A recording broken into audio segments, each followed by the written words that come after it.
कई वर्षों पहले मैं एक किताब जो एक ऑस्ट्रेलियन महिला ने लिखी थी वो पढ़ा था। वो ऑस्ट्रेलियन महिला खुद वाइट कॉकेशियन थी, हिंदुस्तान आई थी तीर्थ यात्रा पे, और वो श्री सत्य साई बाबा से मिली पुट्टपर्ती में। और उनका जब दर्शन हुआ तब उसने ये बताया, उस महिला ने ये बताया कि वो हिंदुस्तान में सभी ज्योतिर्लिंग का दर्शन करना चाहती है। और उसके पश्चात नेपाल में काठमांडू में श्री पशुपतिनाथ जी का, और उसके बाद अगर हो सके तो श्री कैलाश यात्रा भी करना चाहती है। तो श्री सत्य साई बाबा ने उनसे पूछा कि भाई क्यों करना चाहती हो, आप तो ऑस्ट्रेलियन वाइट कॉकेशियन महिला हो, आप हिंदू नहीं हो, क्रिश्चियन हो और क्रिश्चियन रहना चाहती हो, फिर आप ज्योतिर्लिंग का दर्शन क्यों करना चाहते हो। तो उसने ये बताया, उस किताब में लिखी थी, उसने ये बताया कि मैंने ऐसा सुना है कि ज्योतिर्लिंग का जो एनर्जी है, ऊर्जा है, कुछ अलग तरह का है। और उसी के साथ साथ जब हम कैलाश की यात्रा करते हैं तब उसका ऊर्जा कुछ और लेवल पर है। तो ये दोनों क्या है, और उसका एक एक्सपीरियंस लेना चाहती हूँ। तो श्री सत्य साई बाबा जी ने ये कहा कि ठीक है, सही भी है, किसी को तो एक देखना ही है, किसी को तो ये जांच करना ही है। तो इसलिए उसने उनको सुझाव दिया कि दक्षिण भारत से शुरू करो और रामेश्वर से होकर के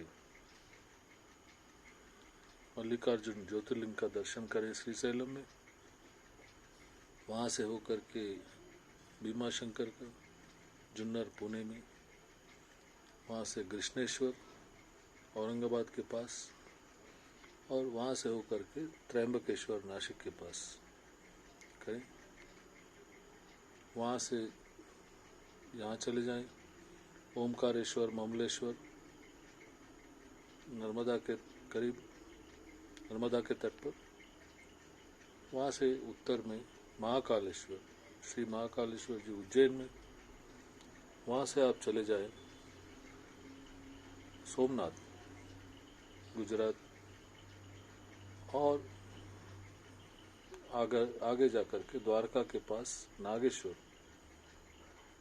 और नागेश्वर से होकर के आप वैद्यनाथ चले जाएं झारखंड में। वैद्यनाथ से आगे काशी विश्वनाथ, और फिर केदारनाथ।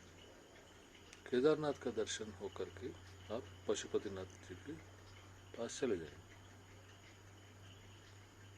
उस महिला ने उस किताब में इन सभी ज्योतिर्लिंग का यात्रा का निश्चित रूप से उसने खूब अच्छी तरह से वर्णन किया है। और इस कारण आज के युग में, इन वर्षों में, इस ज्योतिर्लिंग यात्रा का एक अलग ही अर्थ होता है अगर हम दक्षिण भारत से होकर के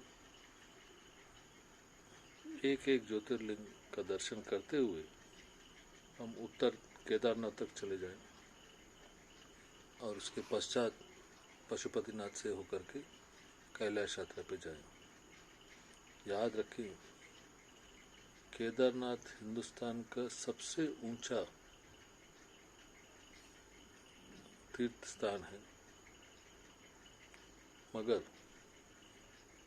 उस 4000 मीटर का, 4500 मीटर का, मीटर सब सी लेवल का जो हाइट है केदारनाथ जी का, वहाँ से शुरू होता है कैलाश जी का यात्रा, और आगे जाकर के 5000, 5500, 5500 मीटर सब सी लेवल तक डोलमाला पास पे सबसे ऊंचा स्तर हो जाता है। फिर भी वहाँ से कैलाश जी करीब और 1000 मीटर की ऊंचाई पर है।